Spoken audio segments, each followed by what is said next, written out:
প্রিয় দেশবাসী আসসালামু আলাইকুম। আপনারা এতদিন শুনছেন যে যাতে মাথা তালে ঠিক, এটা শুধু শুনছেন। আজকে আমি এটা প্রমাণ করে দেবো, আসেন। ভাই আপনাকে যদি কোনো দুর্দুক্ত খাবার হয়, গন্ধ জাতীয় খাবার দেয়, আপনি কি খাবেন? তোর মেয়ে এগুলো কেউ খাবে? আপনি কি পাগল হয়েছেন? আচ্ছা ঠিক আছে, আপনাকে যদি বিষ দেওয়া হয়, আপনি কি বিষ খাবেন? বিষ খেলে কেউ বাঁচে? আছে না? না। বাবার এই হয়েছে তালে ঠিক। এবার কথা মা তালে এটা প্রমাণ করুন। আচ্ছা ভাই, বিড়িটা দেয় তো ভাই। ওরে ভাই, এটা কি গন্ধ, সেন্টের গন্ধ হয় না বাসা না দুর্গন্ধ হয়? অবশ্যই গন্ধ আসে। গন্ধ আসে, দেখছেন নি?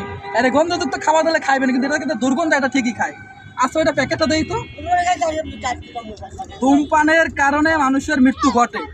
তো ভাই এটা খেলে মৃত্যু ঘটে, বিষ খেলে মানুষ মরে, তাই দুটোর ভিতরে তফাৎটা কি ভাই? ও বাবা, এই যে যাতে মাথা তালে ঠিক। প্রথম আসলে যাতে, আর এই যে মারতে, আবার তালে ঠিক হয়েছে। আর বিড়ি খাবেন? না ভাই, আমি আর বিড়ি খাবো না। তা প্রমাণ পাইছেন, এতদিন দেখছেন, এবার প্রমাণ দিলাম। এই হয়েছে আমার ভাই, আজকে ভালো বানাইলাম। সবাইকে ধন্যবাদ।